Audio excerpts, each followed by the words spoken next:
मौलाना Jersey साहब गिरफ्तार हुए। बनारस के बरेलवियों ने, हमारे बरेलवी भाइयों ने, कितने भाइयों ने मिठाइयां तकसीम की कि चलो अहले हदीस का मौलाना गिरफ्तार हो गया, चलो हमारे मसलक के खिलाफ तकरीर करने वाला और दूसरे मसलक का मौलवी गिरफ्तार हो गया। लोगों ने खुशियां मनाई थी। और आज जब मौलाना सलमान अजहरी गिरफ्तार हुए तो उनको महसूस हुआ कि जब आग लगेगी तो घर तो हमारा भी जलेगा।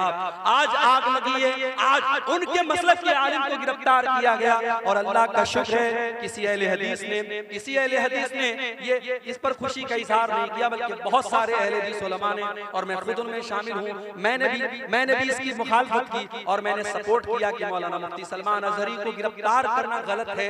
उस तरीके की बयानबाजी तो बहुत सारे लोग दिया करते हैं, एक मामूली से बयान पर अरेस्ट करना और गिरफ्तार करना ये इंसाफ का तकाजा नहीं है। कब तक लड़ते रहोगे? कब तक आपस में इस तरीके से मसलक के नाम पर खेल खेलते रहोगे? अगर आज इस्लाम का कोई दुश्मन आपके मुसलमान को पकड़ करके उससे जबरदस्ती कहता है तुम फला मजहब का नारा लगाओ और फला माबूद का नारा लगाओ, तो हम उसको देख करके हमें गुस्सा आता है। लेकिन आप जाओ देखो फेसबुक के ऊपर वो वीडियो भी आप देखो कि एक मुसलमान को बरेलवी मसलक के लोगों ने पकड़ा और कहा कि तू आला हजरत को मानता है कि नहीं मानता है, तू बरेली शरीफ को मानता है कि नहीं मानता है, तू फला फला को काफिर मानता है कि नहीं मानता है। ये मसलक की आग और ये फिरके की आग इस कदर लग चुकी है, एक मसलक का मुसलमान दूसरे मसलक के मुसलमान को पकड़ करके, जैसे मॉब लिंचिंग की गई मुसलमानों की, ऐसे एक मसलक का मुसलमान दूसरे मसलक की मॉब लिंचिंग करने के लिए तैयार है और उसको पकड़ करके धमका करके उसके अपने मसलक के नारे लगवा रहा है। कब तक हम लड़ते रहेंगे मेरे भाई? आज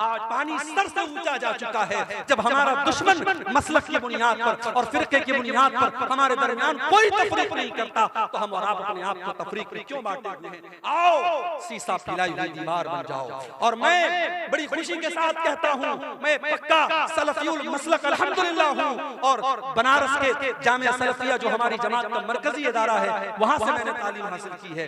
लेकिन आज अल्लाह का शुक्र है, फेसबुक के ऊपर आप देख लें, यूट्यूब के ऊपर आप देख लें, बड़ी तादाद में हमारे बरेलवी भाई, हमारे देवबंदी भाई भी मेरी तकरीरों को सुनते हैं। और यही मेराज का, शबे मेराज का मौका था, जिसको आमतौर से लोग शबे मेराज मानते हैं। हालांकि हमारा ये अकीदा नहीं है, हम ये तो मानते हैं कि अल्लाह के नबी को मेराज हुई, मगर मेराज कौन सी रात हुई, कौन से महीने में हुई, ये कंफर्मेशन हमें हदीसों की रोशनी में नहीं मिलता। लेकिन आमतौर से लोग 27 रजब को शबे मेराज मानते हैं कि उसी रात में मेराज हुई। बनारस से 100 किलोमीटर दूर, बनारस से 100 किलोमीटर दूर एक जगह पड़ती है मछली शहर, वहां पर बरेलवी भाई हर साल प्रोग्राम कराते हैं मेराजुल नबी के नाम पर। आप YouTube पर जाके देख ले, वहां मुझे तकरीर का मौका दिया गया।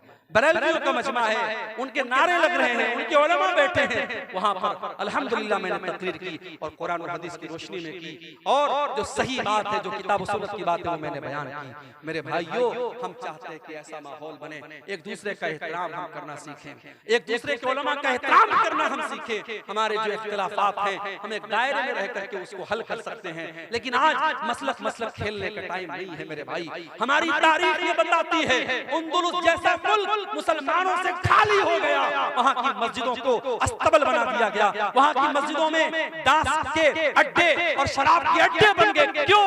जाओ इतिहास उठा के देखो, तारीख उठा के देखो, अंदलुस के मुसलमान आपस में लड़ पड़े, छोटी छोटी रियासतें कायम हो गई, अंदलुस के अलग अलग इलाके में छोटी छोटी हुकूमतें कायम हो गई। और जब दुश्मन ने हमला किया, दुश्मन का साथ अपने मुसलमान भाई के खिलाफ दिया उन लोगों ने, नतीजा ये निकला अंदलुस के अंदर से मुसलमान खत्म हो गए। और आज आप अंदलुस में देखिए, तलाश करना पड़ेगा, दूर दूर तक आपको कोई मस्जिद नहीं मिलेगी, कोई मुसलमान नहीं मिलेगा। मेरे भाइयों, अगर हम इस तारीख से अपने आप को बचाना चाहते हैं, हमें अपने अंदर इत्तेहाद पैदा करना पड़ेगा, यूनिटी पैदा करना पड़ेगा, इत्तेहाद पैदा करना पड़ेगा।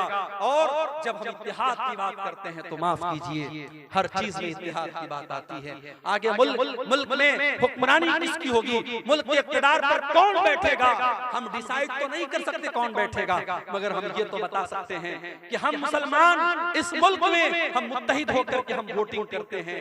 आने वाले इलेक्शन के मौके पर भी आप अपने वोट के जरिए ऐसी ताकतों को आप अपना वोट दीजिए जिनके बारे में आपको ये लगता है कि हाँ ये मुल्क में अमन चैन और सुकून को बढ़ावा देगी, और ऐसी ताकतों को नाकाम कीजिए जो मुल्क के माहौल में नफरत का जहर घोलना चाहती हैं। मेरे भाइयों, हमें और आपको अपने अंदर इत्तेहाद पैदा करना पड़ेगा। कुरान क्या कहता है, वातसिमू बिहब्लिल्लाहि जमीआ, ऐ ईमान वालों तुम अल्लाह की रस्सी को मिलकर के थाम लो, वला तफर्रकू, और आपस में तुम फिरकों में न बंटो, वज़कुरू नेमतल्लाहि अलैकुम, और ऐ ईमान वालों तुम अल्लाह की नेमत को याद करो, इज़ कुंतुम आदान, जब तुम एक दूसरे के दुश्मन थे, फअल्लफ़ बैन क़ुलूबिकुम, अल्लाह ने अपने नबी को भेज करके तुम्हें भाई भाई बना दिया।